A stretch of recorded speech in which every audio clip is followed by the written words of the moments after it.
ما دام انه على السنه وعلى الحق ما يهمه كلام الناس يصبر. نعم. Le deuxième enseignement concerne la réfutation de certaines affirmations fréquemment entendues de nos jours, telles que l'idée selon laquelle les pieux prédécesseurs adhéraient à la croyance de la secte qu'on appelle Al-Asha'ira, ou encore que 90% des savants musulmans étaient Asha'ira. Et ces affirmations sont infondées. La réponse apportée par ces deux imams vient annihiler cette prétention. Ils ont dit: nous avons trouvé les savants de toutes les régions, du Hijaz, de l'Irak, d'Égypte, de Syrie et du Yémen, sur cette croyance. Ainsi, les savants auxquels ils faisaient référence n'étaient pas Asha'ira. Ce genre de propos est d'ailleurs fréquent. L'imam al-Lalaka'i rapporte dans son livre intitulé Sharh Usul I'tiqad Ahl Sunnah wal Jama'a, d'après l'imam al-Bukhari rahimahullah, qui a dit: j'ai rencontré plus de 1000 savants dans diverses contrées et je n'ai vu aucun d'entre eux diverger sur le fait que la foi est composée de paroles et d'actes et qu'elle augmente et diminue. Fin de citation. Autrement dit, l'imam al-Bukhari rahimahullah a rencontré plus de 1000 savants sur la croyance des gens de la sunna. Après cela, comment peut-on prétendre que 90% des savants de la communauté étaient Asha'ira? Et même si cela était vrai, le grand nombre constitue-t-il une preuve de vérité? Allah Azza wa Jal dit dans Surat Al-An'am: وَإِن تُطِعْ أَكْثَرَ مَنْ فِي الْأَرْضِ يُضِلُّوكَ عَنْ سَبِيلِ اللَّهِ.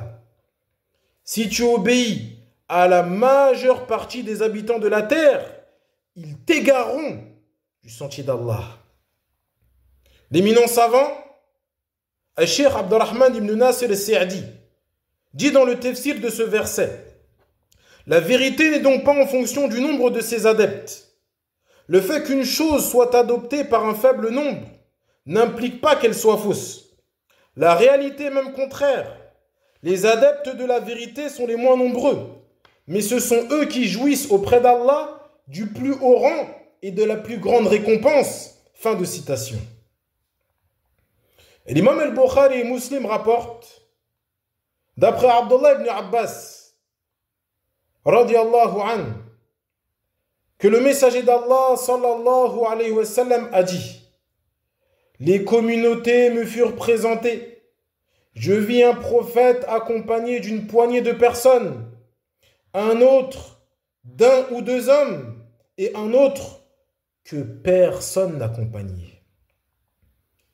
L'éminent savant Al-Sheikh Salih al-Fawzan, qu'Allah le préserve, a dit dans son livre intitulé I'anatul Mustafid ala Kitab al-Tawhid, après avoir cité ce hadith, je cite: ceci indique que certains prophètes auront été démentis par l'ensemble de leur peuple et personne ne les aura suivis.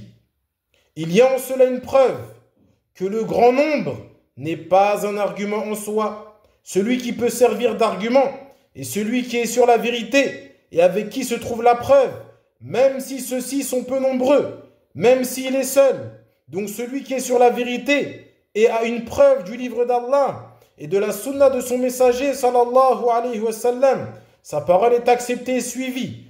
Quant à ceux qui contredisent la preuve, nous ne tenons pas compte d'eux, même s'ils sont nombreux. Allah dit à propos de Nuh: وَمَا آمَنَ مَعَهُ إِلَّا قَلِيلٌ.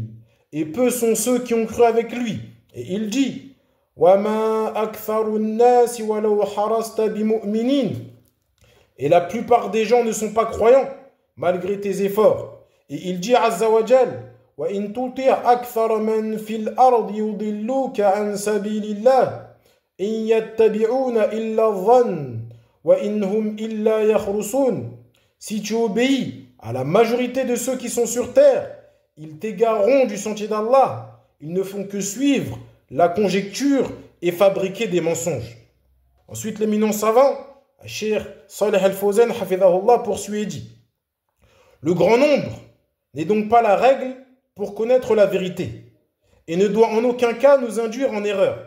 En effet, il se peut que la majorité se trompe. Si elle est sur la vérité, ceci est une bonne chose.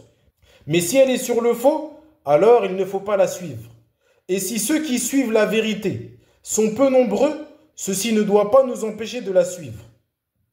Ensuite, Cheikh Al-Fawzan, hafidhahullah, va réfuter l'ambiguïté que nous avons mentionnée précédemment. Il dit qu'Allah le préserve. On trouve aujourd'hui certaines personnes qui, lorsqu'on leur fait remarquer qu'ils sont sur une erreur, disent « la plupart des gens sont sur cela ».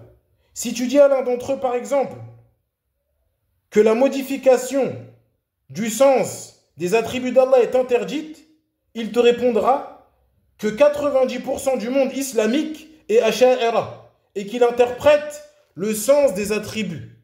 Mais ceci n'est pas une excuse devant Allah, après que la vérité ait été exposée. Et quant au sort des gens, il incombe à Allah. Puis il conclut en disant l'obligation pour le musulman est de suivre la vérité.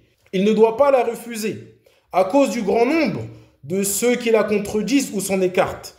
Un prophète viendra au jour de la résurrection avec moins de 10 personnes. Un autre viendra avec seulement 1 ou 2 hommes. Et un autre, parmi les prophètes d'Allah, viendra seul, sans personne qui ne l'ait suivi. Nous demandons à Allah subhanahu wa ta'ala qu'il nous accorde ainsi qu'à vous la guider vers la parole de vérité et d'agir selon la vérité et de ne pas suivre les passions, ni l'âme, ni le diable. Fin de citation de la parole de l'éminent savant Cheikh Salih Al-Fawzan, qu'Allah le préserve. Et ce que nous venons de mentionner suffit, incha'Allah ta'ala, à dissiper les ambiguïtés concernant le fait que la majorité des savants musulmans étaient asha'ira.